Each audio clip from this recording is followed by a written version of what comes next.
तुमच्या सर्वांचे स्वागत आहे। आज मी तुम्हाला आरीवर्कसाठी लागणारे साहित्यांची माहिती करून देणार आहे। तुम्हाला जर आरीवर्क करण्याची आवड असेल तर तुम्ही माझ्या चॅनलला लाईक करू शकता, सबस्क्राइब करू शकता। तर आरीवर्क करण्यासाठी हे आपल्याला लोखंडी स्टँड लागते, तसेच ही लाकडी रिंग आहे, हा कॉटनचा कपडा लागतो, हा जरी थ्रेड आहे जे ब्लाउज मध्ये जरी चेन स्टिच टाकतो त्यासाठी यूज होतो, हा वेल्वेटचा कपडा आहे, हा मटेरियल साठी यूज होतो। तसेच हँड नीडल्स आहेत, हे बघा, ह्या 4 प्रकारच्या नीडल्स आहेत, 1 तार, 2 तार आणि ही मटेरियलची नीडल आहे, लांब असते अशी, आणि ही सिल्क साठी ही एक नीडल लागते।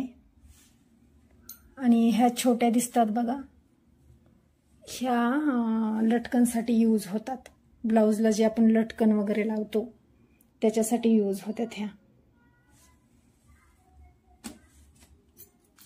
ही कैची आहे, ती लागते, ही पेन्सिल आहे,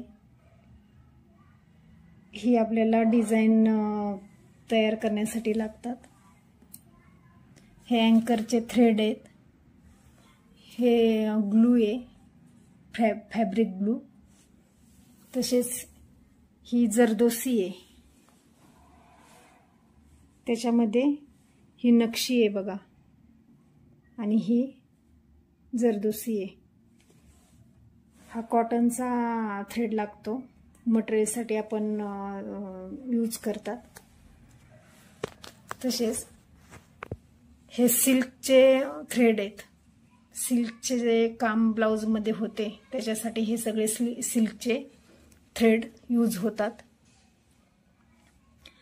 आणि हे मोठ्या आकाराचे मणी आहेत, हे एकदम छोटे आहेत, हे हा साइज आहे, त्याच्यामध्ये हे असे छोटे बीड्स आहेत, हे व्हाईट कलरचे मणी आहेत, हा व्हाईट कलरचा कडदाना आहे, हा गोल्डन कलरचा कडदाना आहे, ही टिकली आहे, हे कुंदन आहेत, हे पण वेगळ्या प्रकारचे असे कुंदन आहेत, हे असे मणी आहेत, ब्लाउजला यूज होतात, आपण जे ब्लाउजला लटकन लावतो त्याच्यासाठी हे असे मणी यूज होतात। आणि बऱ्याच प्रकारचे असे तुम्हाला साडी जशी असेल तशा प्रकारचे कलरही तुम्हाला या मटेरियलमध्ये टाकता येतात, आणि ते बाजारात सहज उपलब्ध आहेत। तुम्ही कोणत्या प्रकारचे कलरमध्ये तुम्ही डिझाइन बनवू शकता। ते एवढं असे सामान आरीवर्कसाठी लागते। तर तुम्हाला जर आरीवर्क करण्याची इच्छा असेल तर तुम्ही लाईक करा, आणि असेच नवनवीन व्हिडिओ मी तुमच्यासाठी घेऊन येणार आहे।